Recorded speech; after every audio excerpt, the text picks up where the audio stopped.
जी ma'am, क्या बताएंगे जी? आज देखिए, जैसा कि पूरे देश को ये बात पता है कि आज चौधरी देवीलाल जी, जो किसानों के मसीहा माने जाते हैं, उनकी आज पुण्यतिथि है। और उनकी पुण्यतिथि के इस अवसर पर इंडियन नेशनल लोकदल के जो कार्यकर्ता हैं, उन्होंने सुबह ताऊ देवीलाल चौक में जो उनको पुष्प अर्पित किए, और उसके बाद इंडियन नेशनल लोकदल का जो कार्यालय है, थानेसर कार्यालय, वहां हमने उन्हें पुष्प अर्पित करके उन्हें सम्मान दिया। क्योंकि ताऊ देवीलाल जी एक ऐसी हस्ती हैं जो पूरे देश को, जो जन विरोधी ताकतें हैं, उनसे लड़ने के लिए हिम्मत देके गए। ऐसी बहुत सारी सुविधाएं जो अपने लोगों के लिए वो करके गए। क्योंकि अगर उनके बारे में ज्यादा देखा जाए, सबसे महत्वपूर्ण जो चीज देखी जाती है, बुढ़ापा पेंशन की उन्होंने एक शुरुआत की थी, बुजुर्गों को मान सम्मान देने की एक शुरुआत की थी, जन विरोधी ताकतों से लड़ने की शुरुआत की थी, किसानों का साथ देने की शुरुआत की थी। और आज दोबारा से समय वहीं आकर ठहर गया है। आज भी जो प्रदेश की, देश की जनता है, वो इस ताक में है कि कोई किसानों का मसीहा बनकर उनके साथ उनके हकों की लड़ाई को लड़े, किसान कमेरे वर्ग की लड़ाई को लड़े। तो आज इंडियन नेशनल लोकदल उनकी नीतियों को आगे बढ़ाते हुए आज इंडियन नेशनल लोकदल पूरी तरह से मैदान में तैयार है, ताकि जो किसान कमेरा वर्ग है उसकी आवाज को उठाया जा सके, उनके हकों की लड़ाई को लड़ा जा सके। और आज वो लड़ाई लड़ने का काम इंडियन नेशनल लोकदल का पूरा परिवार, चौधरी अभय सिंह चौटाला जी, चौधरी ओम प्रकाश चौटाला जी, उसे लड़ने का काम कर रहे हैं। और इंडियन नेशनल लोकदल परिवार पूरी ताकत से जो लोकसभा का चुनाव है, उसे पूरी ताकत से, पूरी हिम्मत से, पूरे टीम वर्क से उसको लड़ेगा, और न केवल लड़ेगा, उस चुनाव को जीतेगा भी।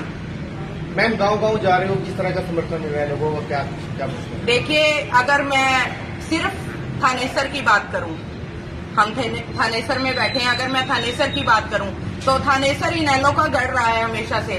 तो इनेलो की यहाँ से जीत तो 100% है। और जिस भी गांव में हम जा रहे हैं, हमारे मजबूत कार्यकर्ता आज भी गांव में बैठे हैं, और वो सिर्फ इंतजार कर रहे हैं चुनाव का, वोटिंग डे का। तो मेरा ये मानना है कि हमारी यहाँ से बहुत अद्भुत जीत आएगी।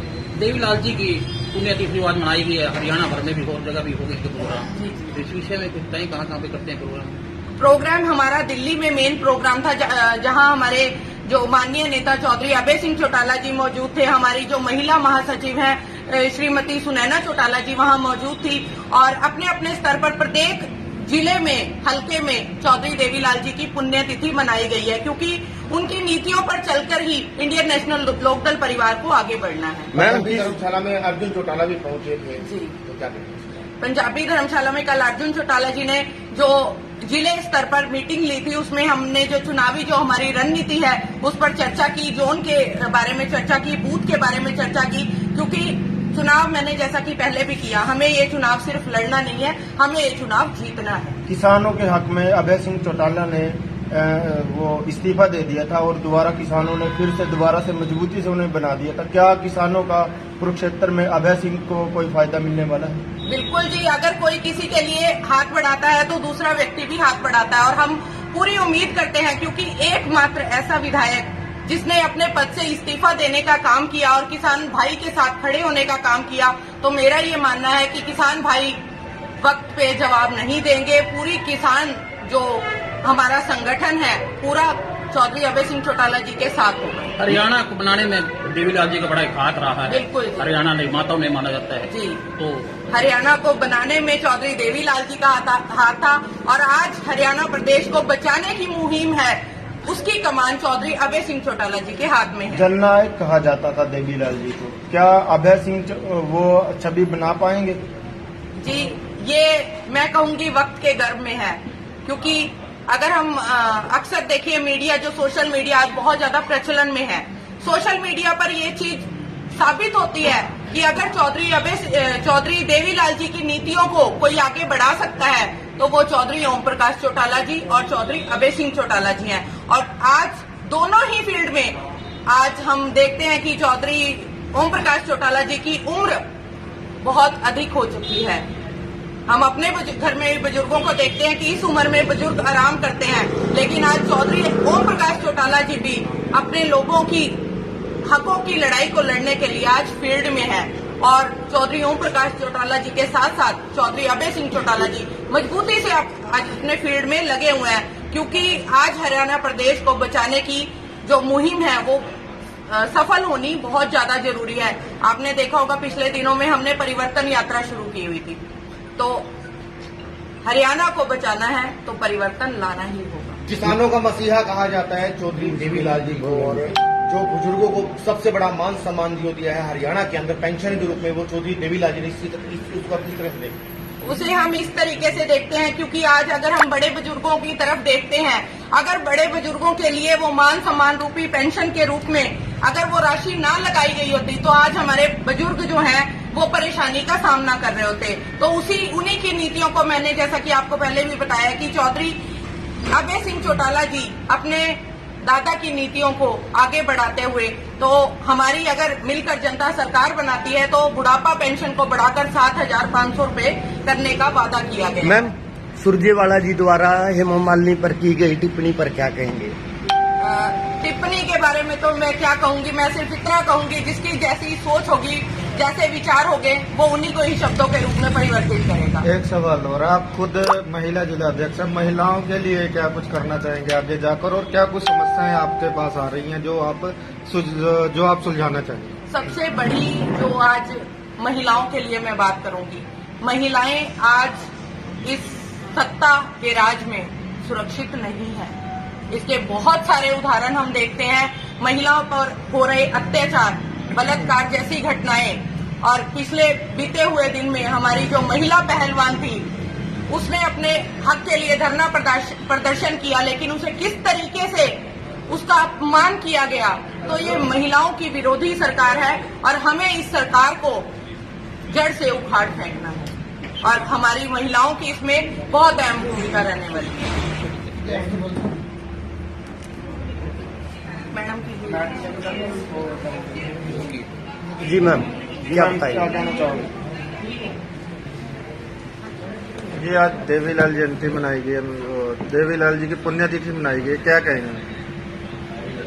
जैसा कि आप सभी जानते हैं कि ताऊ देवीलाल जी की जो आज पुण्यतिथि है वो देश भर में मनाई जा रही है। देश भर में मेरे कहने का मतलब ये है कि ताऊ देवीलाल जी कोई एक वर्ग के नेता नहीं थे, वो सारे भारत के नेता थे और हमारे भारत के वो उप प्रधानमंत्री रह चुके हैं। और यहाँ तक ताऊ देवीलाल जी के बारे में सभी जानते हैं कि ताऊ देवीलाल जी को एक जो है सत्ता का मोह नहीं था। उन्होंने प्रधानमंत्री का कुर्सी को त्याग करके प्रधानमंत्री की कुर्सी वीपी सिंह को देकर, और उन्होंने बाद में उप प्रधान अपने आप को जो पद लिया था, जबकि उन्होंने उस पद को ठुकरा दिया था। ताऊ देवीलाल जी प्रधानमंत्री बना दिए गए थे। तो एक त्याग जो उन्होंने किया देश के लिए, क्योंकि वो नहीं चाहते थे किसी भी बोझ के तले बंधना, क्योंकि वो समाज सेवा के लिए आए थे और समाज सेवा करना चाहते थे, और उन्होंने समाज सेवा की भी। आज जितने भी काम किए गए हैं, आज ताऊ देवीलाल जी को बुजुर्ग, जो विधवा महिलाएं हैं, जो तलाकशुदा महिलाएं हैं, जो बच्चे हैं, आज उनको याद करके जो है वो कहते हैं कि जो ताऊ देवीलाल जी करते हैं वो आज तक ना किसी ने किया है, ना कोई करेगा। ताऊ देवीलाल जी ऐसे थे कि उन्होंने किसानों के प्रति आवाज उठाई, किसानों की मंडियों के लिए आवाज उठाई। जब बहुत बड़ा सम्मेलन हुआ था, कांग्रेस का राज था, तो ताऊ देवीलाल जी जो थे वो कांग्रेस पार्टी में थे। जब दिल्ली में किसानों का सम्मेलन हुआ था तो इंदिरा गांधी जी का राज था। इंदिरा गांधी जी ने ताऊ देवीलाल को बंसीलाल के हाथों मैसेज पहुंचाया था कि ताऊ देवीलाल जी को ये कहना कि किसानों का साथ ना दे और दिल्ली वाले सम्मेलन में भाग मत ले। लेकिन ताऊ देवीलाल जी ने कहा कि मैं किसानों के साथ हूँ, पार्टी में बाद में हूँ, लेकिन मैं किसानों के साथ हूँ, मैं मजदूर के साथ हूँ, मैं मेरे वर्ग के साथ हूँ, जो मेहनतकश लोग हैं मैं उनके साथ हूँ। तो ताऊ देवीलाल जी ने इंदिरा गांधी जी की बात को, प्रधानमंत्री थी, उनको ठुकरा दिया था, और ताऊ देवीलाल जी वहाँ पर किसानों के सम्मेलन में पहुंचे थे। आज भी जो है लोग उनको याद करते हैं और उन्हीं की नीतियों पे भाई अभय सिंह चौटाला जी चलते हैं। भाई अभय सिंह चौटाला जी सारे इंडिया में, सारे भारत में एक ऐसे किसान नेता थे जहाँ तक कोई एक पंच और सरपंच मेंबर भी अपनी कुर्सी का त्याग नहीं करता। लेकिन चौधरी अभय सिंह चौटाला ने एमएलए का पद होते हुए भी, एकमात्र हरियाणा में सीट होते हुए भी उन्होंने अपनी सीट को ठुकरा दिया था और वहां जाकर किसानों में दिल्ली में धरने पर बैठ गए थे। और वहां तक धरने पे बैठे तक ही नहीं थे, यहाँ तक कि वहां पर किसानों को, किसी को भी, कोई भी पेशेंट होता था, कोई भी मरीज होता था, उनके लिए उन्होंने 50 बेडों तक का हॉस्पिटल वहां पर खोल दिया था। परमानेंट नर्सें रख दी थी, परमानेंट डॉक्टर रख दिए गए थे भी किसी को भी कहीं पर कोई परेशानी ना आए। आप जानते हैं कि चौधरी अभय सिंह चौटाला जी की आवाज विधानसभा में कैसे गूंजती है, सभी जानते हैं। जो विधानसभा में भाई अभय सिंह चौटाला अपनी जब तक बात को नहीं रख सकते तब तक वो अपनी बात को पूरा करके हटते और मनवाते भी हैं। विपक्ष भी कहता है कि भाई अभय सिंह जो है वो एक ऐसी है कि जो आवाज उठाते हैं और हमें माननी भी पड़ती है। तो हम ये चाहते हैं कि आज जो कुरुक्षेत्र वासियों को एक अपील करते हैं कि आज आपको मौका मिला है, भाई अभय सिंह चौटाला जो है वो स्वयं हमारे यहाँ कुरुक्षेत्र से खड़े हैं, एक एमपी का इलेक्शन लड़े हैं और क्यों न जहाँ पर कानून बनते हैं, जहाँ पर कानून बनते हैं उस पार्लियामेंट में हम भाई अभय सिंह चौटाला जी को भेजने का काम करें। और कुरुक्षेत्र की जनता से मेरी अपील है कि अपनी एक एक वोट जो है वो भाई अभय सिंह चौटाला जी के पक्ष में डालें, ताकि जहाँ पर कानून बनाए जाते हैं वो कानून ऐसे बने कि जो कभी टूटे ना और बढ़िया कानून बने, लचीले कानून न बने, कि जहाँ पर हमारी आर्थिक स्थिति खड़ी है, आज जो हमारी आर्थिक स्थिति है वो किसान पे खड़ी है, मजदूर पे खड़ी है, और हम उसी चीज को अगर हम बेचने का काम करेंगे तो हमारा देश तो नरक में चला जाएगा ना। इस बात को आप सभी जानते हैं। हमने उस चीज को बचाना है, हमने किसान को बचाना है, हमने मजदूर को बचाना है, हमने मेरे वर्ग को बचाना है, और तभी हमारी आर्थिक स्थिति मजबूत होगी। मैं इतना ही कहना